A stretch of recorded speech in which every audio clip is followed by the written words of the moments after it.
If you are a landlord in California, you're going to want to pay attention to this video.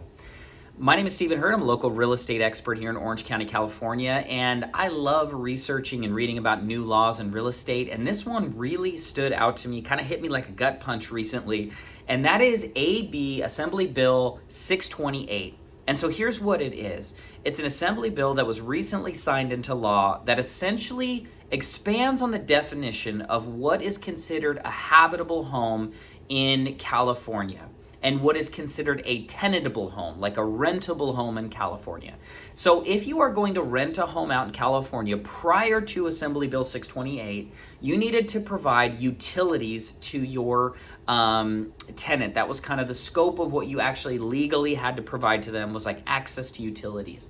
Now they're adding in two appliances, a stove and a refrigerator, and they have to be working. Now, I will say that 99.9% of homes that I have sold or helped rent out have all had stoves. So I feel like this is something that's not super relevant to most people or just on people's minds. So let's deal with refrigerators, okay? Because I feel like when you go to rent a property, or if I help someone rent a property, 9 times out of 10, I'll say maybe 7 times out of 10, the home does not have a refrigerator in it currently. So the tenants who move in and out bring their own refrigerator. But now with the new law, they're saying, hey, no, the landlord has to provide it. Now, there's one workaround here. Essentially, if you and the tenant agree that you're not going to provide it and they have another one, they can kind of waive their right to it. But they're probably not going to do that if they don't have one. So you're actually going to have to provide for your tenant a refrigerator, and it has to be in working condition. And if it's not in working condition, there is a certain timeline in which you must fix it or replace it.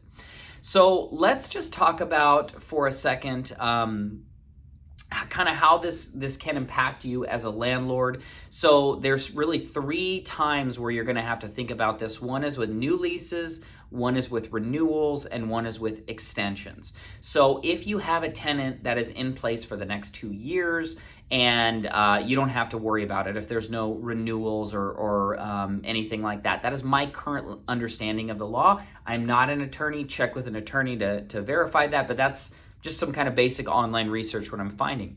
So now, when you rent out your home or do any of those activities, you're going to have to talk with the tenant and talk about if you're going to provide them a refrigerator or not. So it's not much more complicated than that. I mean, that is really it, and the law is changing. And I think this will have a big impact on local real estate and real estate in California, because a lot of properties don't currently have refrigerators. So this is a consideration, and there's a couple of things here that I think if you're a landlord, you should really consider. One is that a refrigerator is now going to become a cost of doing business if you're going to be a landlord. So that is something that you have to budget and keep in mind. And number 2, there's a little bit of a risk here, and I think there's a little bit of exposure for you as a landlord, because the law is not currently clear on who fixes it, how do you know who broke it, what happened. I think that's all a little bit ambiguous right now. So they're planning on dealing with all of that in litigation, which means legal disputes between landlords and tenants. So right now there is not a lot of clarity on like how that all works, which is kind of scary. So that's something you really want to have in mind and just, document anything that you do.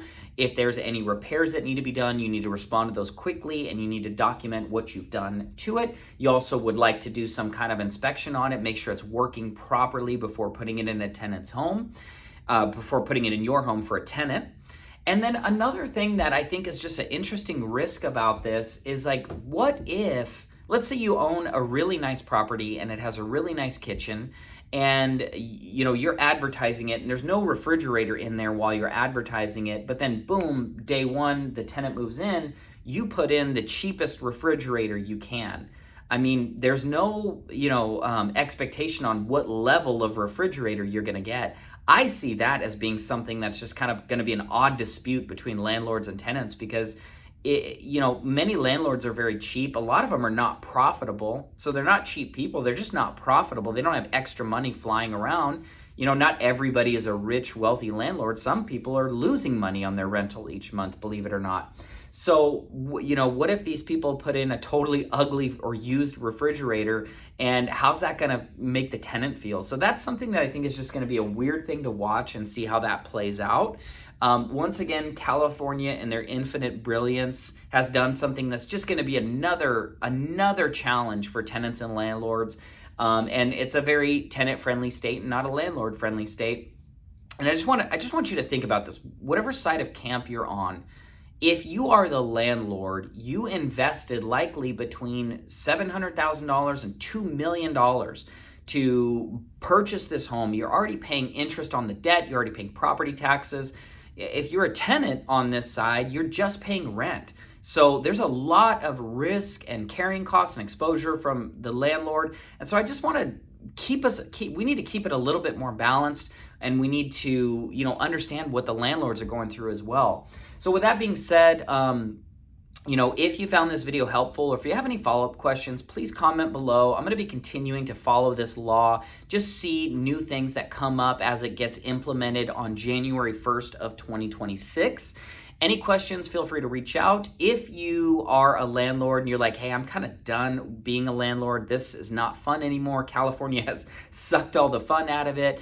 If you'd like a free evaluation on any of the properties that you own, feel free to reach out to me, reach out via email or phone call. Happy to provide a detailed valuation, let you know what your property's worth.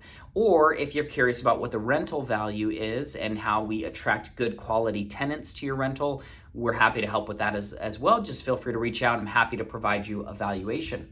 Okay, thank you so much for watching this video. Hope you have a great day, and look forward to seeing some comments with questions. Thanks so much.